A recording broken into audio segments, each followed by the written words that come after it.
며칠 동안 굶은 파리 한 마리가 꿀이 가득 찬 꿀단지를 발견했습니다.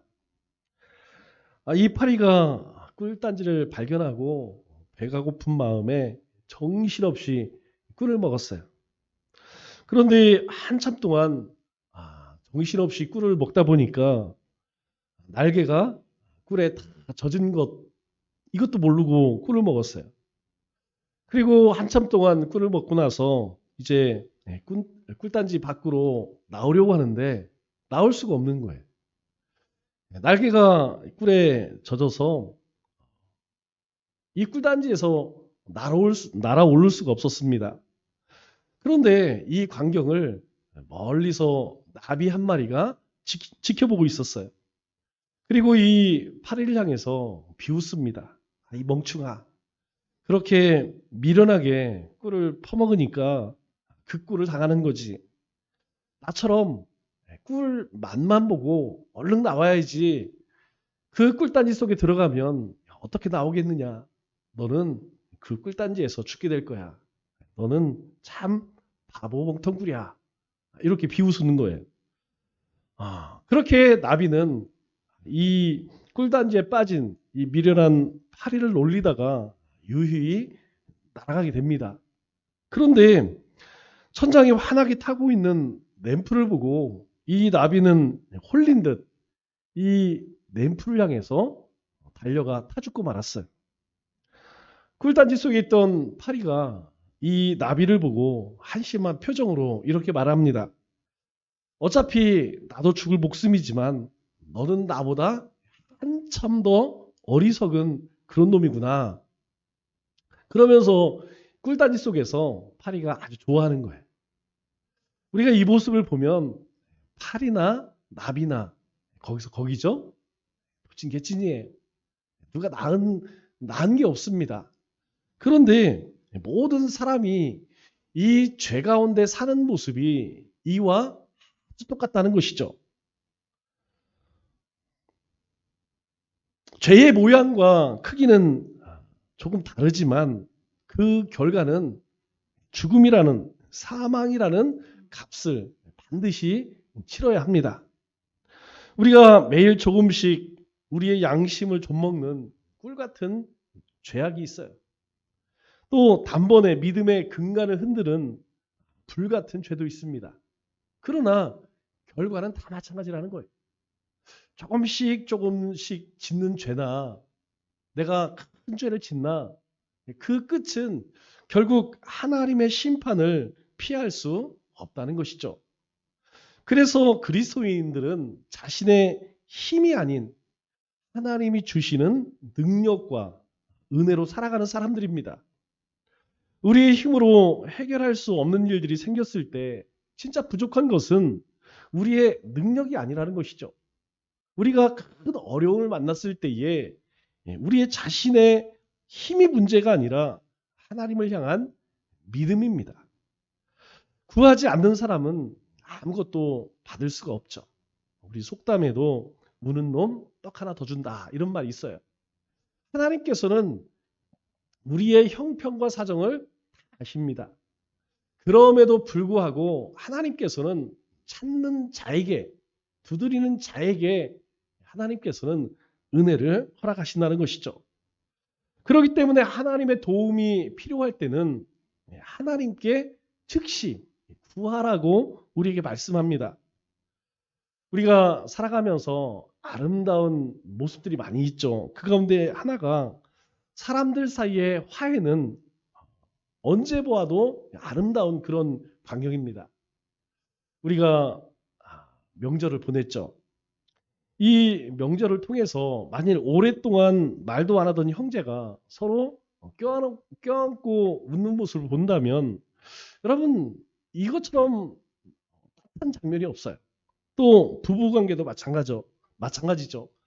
서로 말도 안 하던 부부가 눈물로 화해하는 장면은 주변 사람들의 마음까지도 따뜻하게 그렇게 합니다. 그것은 하나님께서 우리의 마음을 하나님의 형상으로 만들었기 때문이에요. 우리가 누군가 미워하고 다투고 싸우게 되면 여러분 마음속에 평안을 뺏깁니다. 먼저 괴로운 것은 내가 괴롭다는 거예요. 그런데 그래서 하나님께서는 산상수훈 가운데 화평케 하는 자가 복이 있다. 화평케 하는 자가 사람들로부터 하나님의 아들이라 불림을 받을 것이다. 이렇게 축복하시죠. 이 말을 조금 바꾸면 화평케 하는 사람이 있는가 하면 분열케 하는, 다투게 하는 사람도 있다는 것이죠. 그러면 그렇게 분열케 하고 다투게 하고 이런 사람들은 어디에 속한 사람일까요? 하나님의 아들이 아니면 어둠의 자식이겠죠. 분명 그러한 사람이 존재합니다. 우리가 살아가는 세상 속에도 존재하고 우리가 땀을 일하는 우리 직장, 삶의 터전에도 있고 가깝게는 우리 가정 가운데도 있어요. 여러분 정치하는 사람들 가운데도 있습니다. 어떤 사람은 화평케 하는 사람이 있고 어떤 사람들은 사람들의 그 다툼을 이용하는 사람도 분명히 존재한다는 것이죠.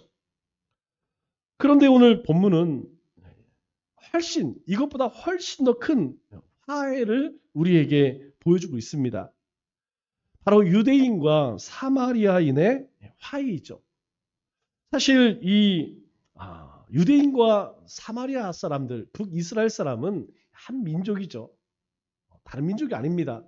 그런데 나라가 나뉘면서 마치 우리가 남과 북으로 나뉜 것처럼 그렇게 미워하는 사이가 되었어요.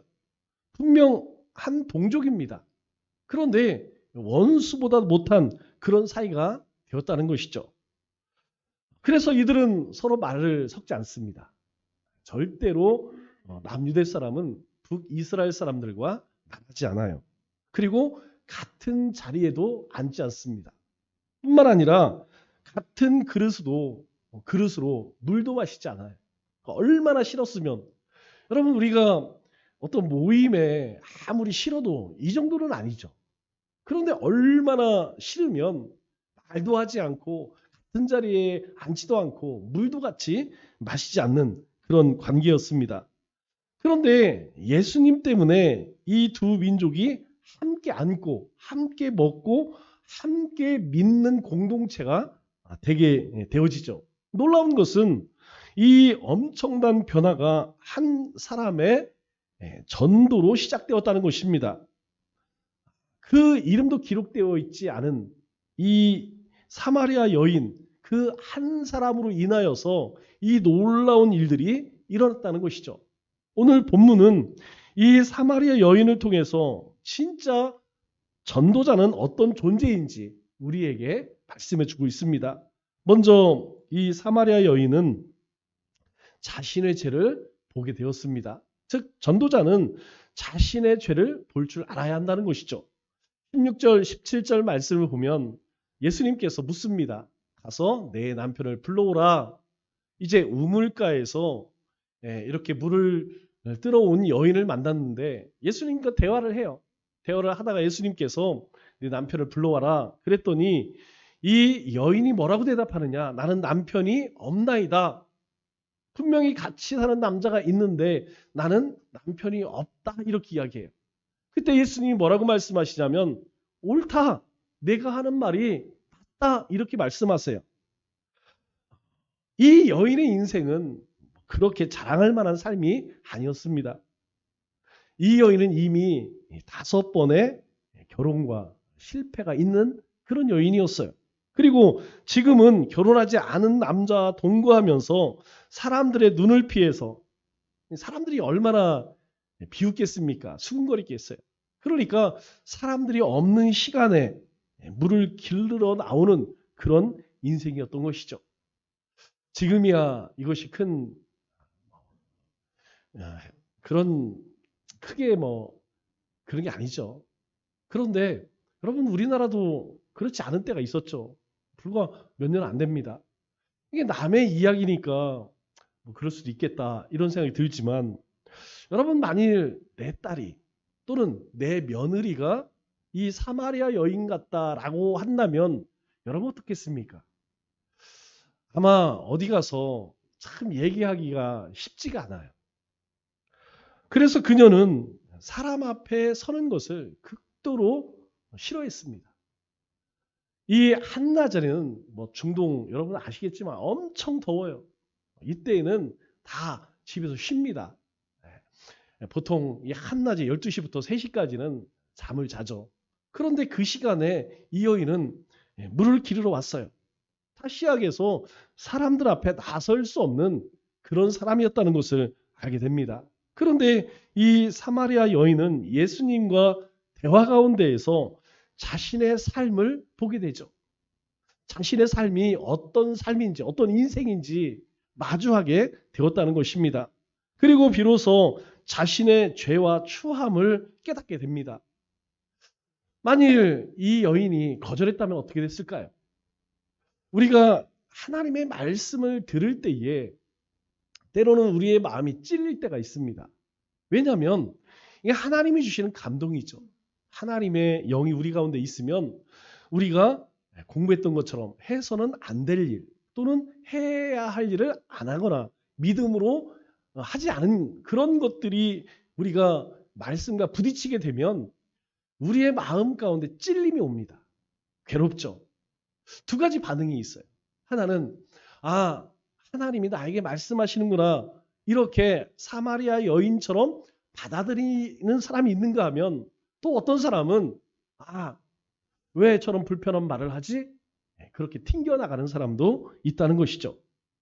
그런데 이 사마리아 여인은 예수님의 말씀을 받아들입니다. 그리고 19절에 이렇게 말씀하죠. 여자가 이르되 주여 내가 보니 선지자로소이다. 예수님을 향해서 예수님과 대화를 하면서 이 여인이 깨달은 것이 무엇이냐면 이 사람은 평범한 사람이 아니에요. 그냥 평범한 유대인이 아니라 당신은 선지자입니다. 그렇게 예수님을 향해서 고백을 합니다. 사실 모든 인생은 우리가 죄를 깨닫는 순간 그 삶에 은혜가 시작된다는 것을 알게 돼요. 여러분, 죄를 가지고 은혜를 누리기는 어렵습니다. 우리가 신앙적인 죄이든 아니면 세상적인 죄이든 우리가 죄를 짓고 주님 앞에 나와 예배를 드리거나 우리가 주님의 말씀을 읽거나 기도하면요. 참 괴롭습니다. 그런데 그것을 주님 앞에 내어놓으면 그때부터 은혜가 임하는 것이죠. 주님, 제가 이런 존재입니다. 제가 이렇게 정직하지 못했고 제가 이렇게 사람을 속이고 악한 일을 행하는 그런 존재입니다. 라고 고백하면 그 순간부터 하나님의 은혜가 엄청나게 우리 가운데 임하게 된다는 것이죠. 그런데 문제는 대부분의 사람들이 이걸 잘 몰라요. 그래서 죄를 드러내려고 하지 않고 감추려고 합니다. 여러분, 세상 사람들은 절대로 죄를 인정하지 않습니다. 자기가 잘못한 것이 없다고 그랬죠. 우리가 뉴스를 보거나 뭐 한문철 뭐 이런 프로를 보면 내가 잘못했습니다. 이런 사람 별로 없어요. 다 하나같이 자기는 잘못이 없는데 다른 사람이 그랬다는 것이죠. 어쩔 수 없이 그랬다는 것이죠. 여러분, 신앙생활에서는 그렇게 해서는 하나님의 은혜 받기가 어렵습니다. 우리가 말씀을 듣거나 묵상하거나 그럴 때에 하나님의 말씀이 우리 가운데 찔림이 오면 그 즉시 하나님 앞에 고백할 수 있어야 돼. 하나님 앞에 우리의 자신을 내어놓으면 그때 하나님께서 나를 불쌍히 여기심을 우리가 깨닫게 됩니다. 이 여인은 예수님을 만난 후에 물동이를 버려두고 동네 중심으로 뛰어들어갑니다. 28절 말씀을 보니까 이렇게 말씀하죠. 여자가 물동이를 버려두고 예수님과 대화를 하다가 이분은 보통 사람이 아니다. 그래서 물을 뜨러 온 여인이 물동이를 던져버리고 동네로 들어가서 여러분, 그 동네에는 누가 있습니까? 자기를 반겨주는 사람이 있나요? 자기를 좋아하는 사람이 있나요? 자기를 기다리는 사람이 있나요? 없습니다. 한 사람도 자기를 품어주거나 따뜻하게 대했던 그런 동네 사람들이 아니었어요. 그런데 예수님을 만나고 나서 물동이를 던져버리고 자신을 멸시했던 그 사람들, 그 동네 사람들에게 가서 이야기를 하죠. 왜 그럴까요? 왜 그렇게 했을까요? 예수님이 그녀의 죄를 다 아셨습니다. 하지만 예수님께서는 이 여인의 죄를 정죄하지 않았다는 것이죠. 이제까지 알던 모든 사람들은 그렇지 않았습니다. 이 여인이 어떤 인생을 살아왔는지 아는 순간부터 눈빛이 달라지고 말투가 달라졌어요. 그런데 이 예수님은 달랐죠. 분명 다 아셨지만 이 여인이 죄인이다. 너는 살아갈 가치가 없다. 이렇게 비난하지 않았다는 것이죠. 이 여인은 처음 깨달았습니다. 내가 죄인이지만 하나님은 나를 사랑하시는구나. 모든 사람들은 그렇게 자신을 여기지 않았지만 분명 예수님은 자신에 대해 너무나 잘 알고 있었지만 그럼에도 불구하고 하나님은 이 여인을 사랑한다. 그렇게 예수님께서 그녀를 품어주셨던 것이죠. 전도는 그렇습니다. 전도는 지식에서 시작되는 것이 아닙니다. 전도는 은혜의 체험에서 시작되는 것입니다. 자신이 얼마나 큰 죄인인지 아는 사람만이 구원의 감격을 할 수 있는 것이죠. 만약 우리의 약점이나 실패가 자꾸 드러난다면 여러분 그것은 하나님의 은혜입니다.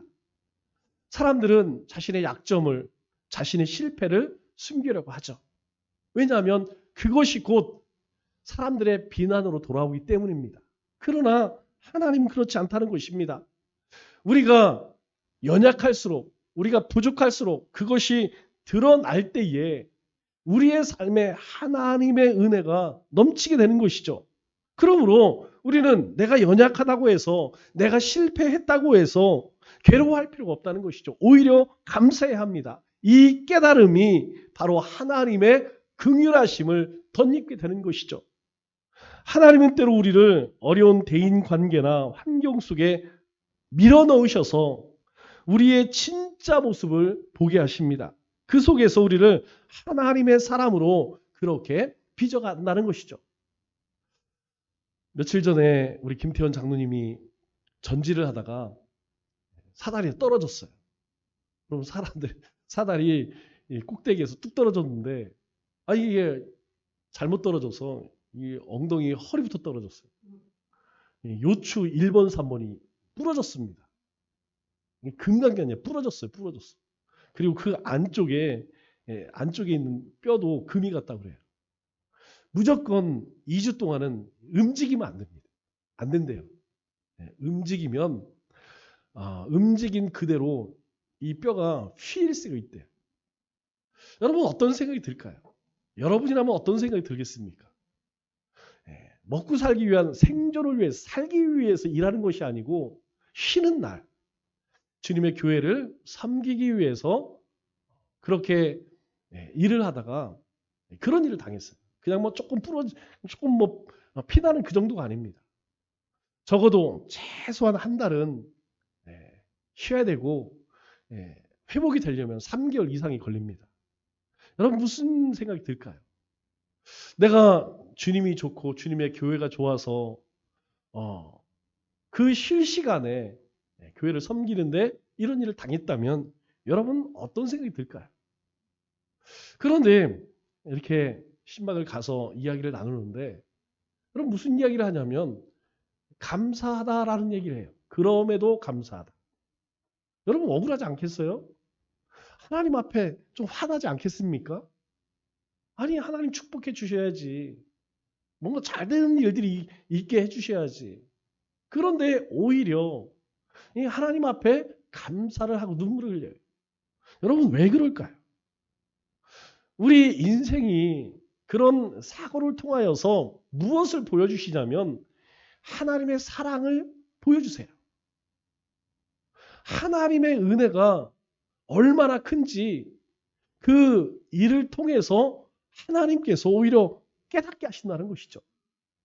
여러분 우리 인생은 그래요. 우리 인생에 우리의 연약함들이 드러날 때에 그때 하나님이 일하신다는 거예요.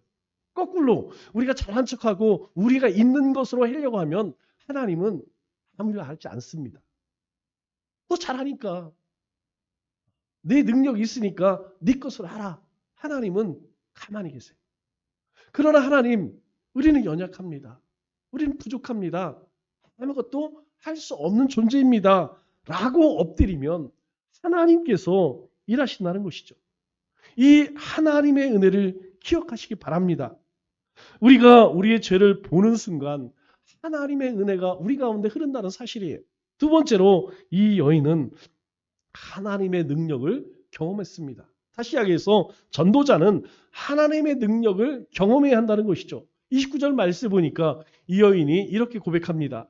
내가 행한 모든 일을 내게 말한 사람을 와서 보라. 이는 그리스도가 아니냐. 이 사마리아 여인이 고백합니다. 이 고백이 무엇이냐면 바로 이 여인에게 예수님께서 예수님의 신적인 능력을 드러내셨어요. 이 여인이 정말 숨기고 싶은 것까지 예수님은 다 알고 계셨습니다. 그녀의 과거를 다 꿰뚫어 보시면서 자신이 메시아임을, 그리스도임을 이 여인에게 보여주신 것이죠.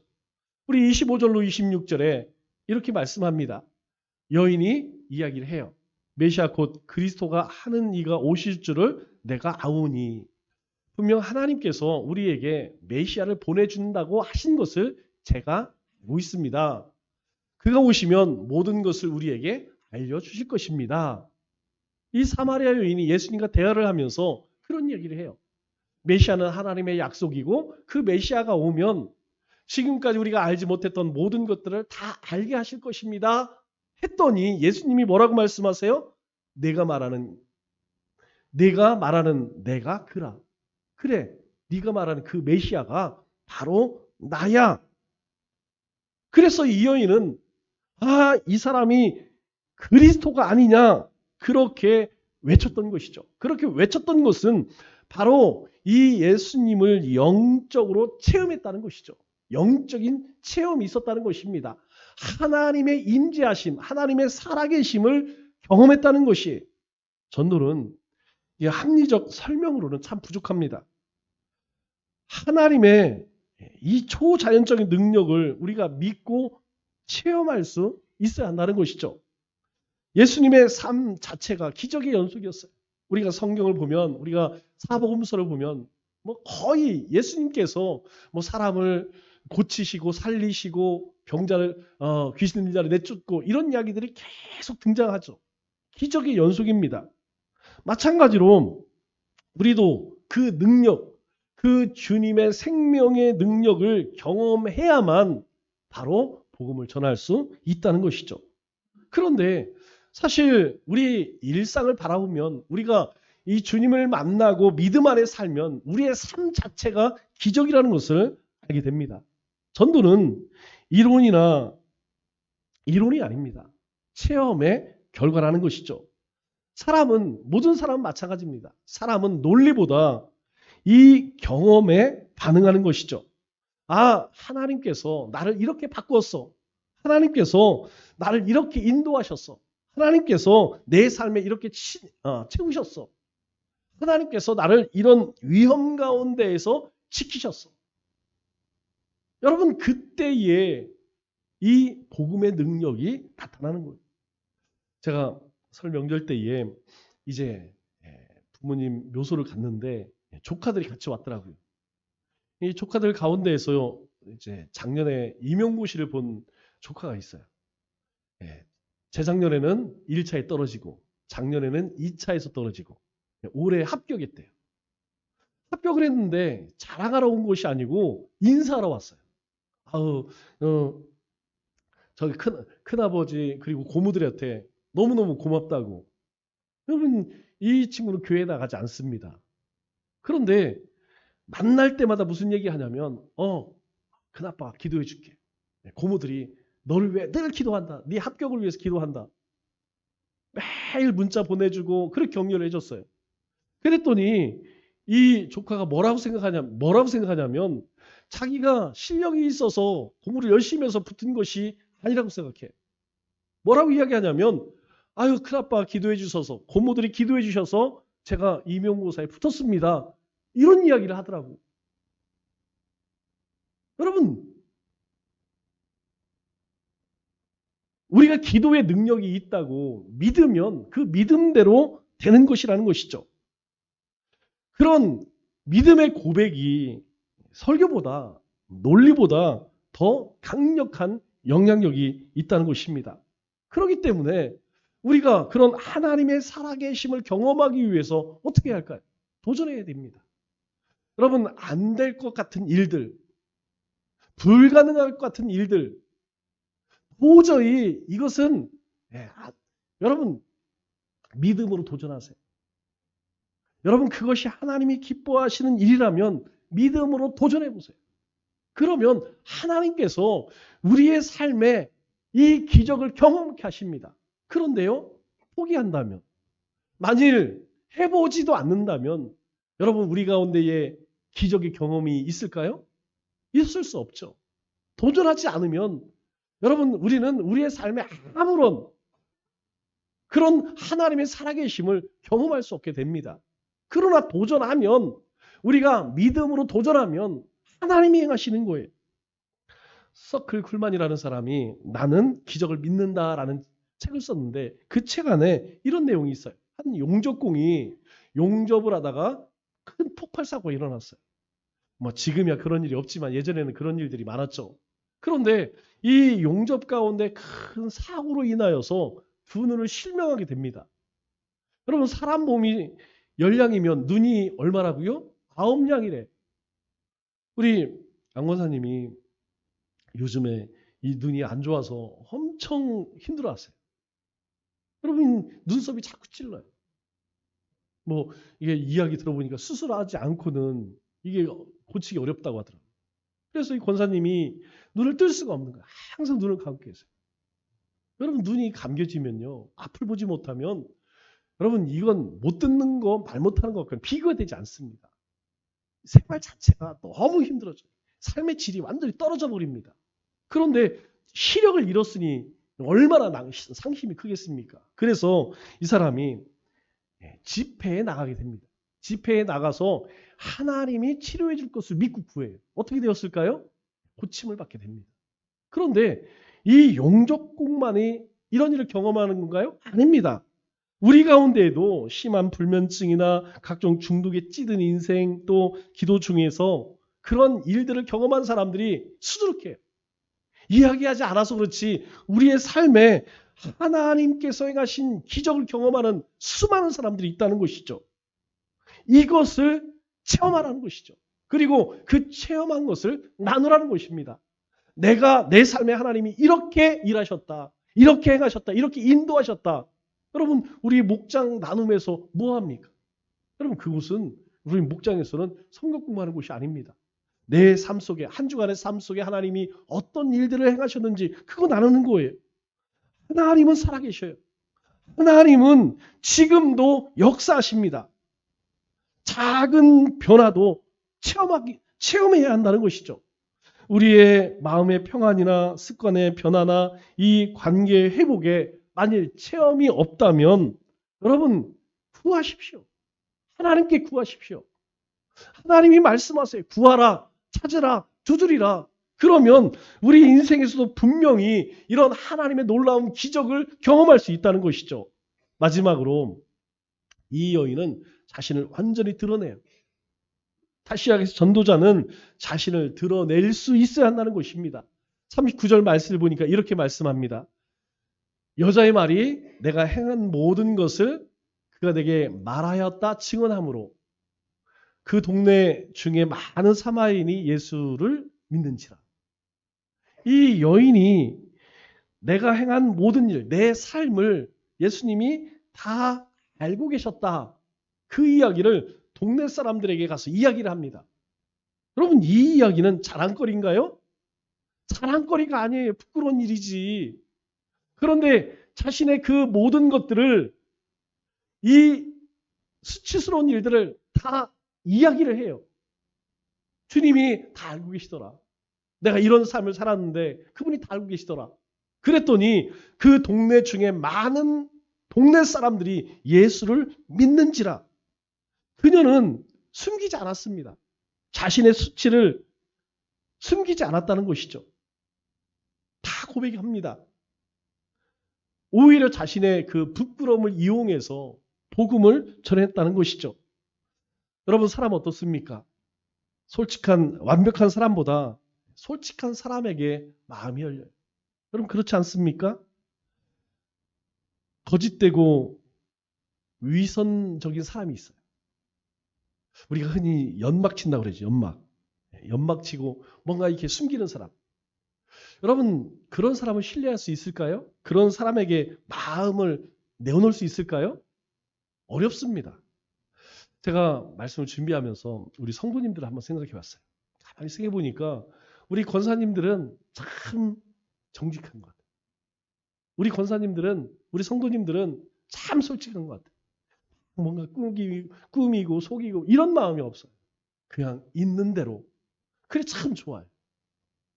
여러분, 사람이 막 숨기고 감추고 막 이러면요, 참 대하기 어렵습니다. 이거 어떻게 대해야 될지 모르겠어요. 이 여인이 자신이 있는 그대로 다 동네 사람들에게, 예수님에게 내어놓은 것처럼 사람들에게 내어놓으니까 오히려 그 사람들이 예수님을 믿게 되었다는 것이죠. 많은 사람들이 예수님을 믿게 됩니다. 그런데 그뿐만이 아니에요. 40절 말씀을 보니까 동네 사람들이 예수님을 붙들게 돼요. 자기들과 함께 유하기를 청하니 거기서 이틀을 더 유하시게 됩니다. 예수님은 지나가시면서 물 한 모금 마시려고 했어요. 그런데 동네 사람들이 예수님을 만나고 나서 더 머물러 계셨으면 좋겠습니다. 이틀을 더 물러요. 왜요? 좋으니까. 여러분, 그렇지 않겠습니까? 또 41절 말씀을 보니까 그뿐만이 아닙니다. 예수님의 말씀으로 말미암아 믿는 자가 더욱 많아. 이 사마리아 여인의 이야기를 듣고 많은 사람들이 예수를 믿어요. 그런데 예수님이 이틀을 머물면서 예수님이 말씀하신 것을 듣고 더 많은 사람들이 예수님을 믿게 됩니다. 그뿐만이 아니에요. 42절 말씀 보니까 더 놀라운 것은 이 말씀입니다. 그 여자에게 말하되, 그 여자가 사마리아 여인이죠. 이제 우리가 믿는 것은 내 말로 인함이 아니니. 처음에는 이 수치스러운 여인, 이 사마리아 여인 이야기를 듣고 예수님을 믿었지만 이들 가운데 어떤 변화가 일어났느냐? 이제는 너의 말로 인함이 아니고 우리가 친히 예수님께 듣고 그가 참으로 세상의 구주인 줄 알미라. 이제 더 이상 내 말을 듣고 우리가 안 것이 아니고 예수님 말을 듣고 보니까 정말 이분이 메시아라는 사실을, 그리스도라는 사실을 우리가 알게 되었다. 동네 사람들이 이렇게 변화돼. 그러므로 그리스도인은 마음을 닫지 말고 솔직해야 열매가 있다는 것입니다. 말씀을 맺겠습니다.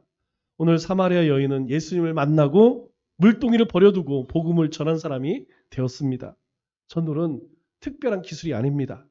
자신의 죄를 알고 하나님의 은혜를 체험한 사람의 자연스러운 고백이라는 것이죠. 하나님이 하신 일을 숨기지 않고 나눌 때 한 사람의 간증이 한 마을을 변화시킵니다.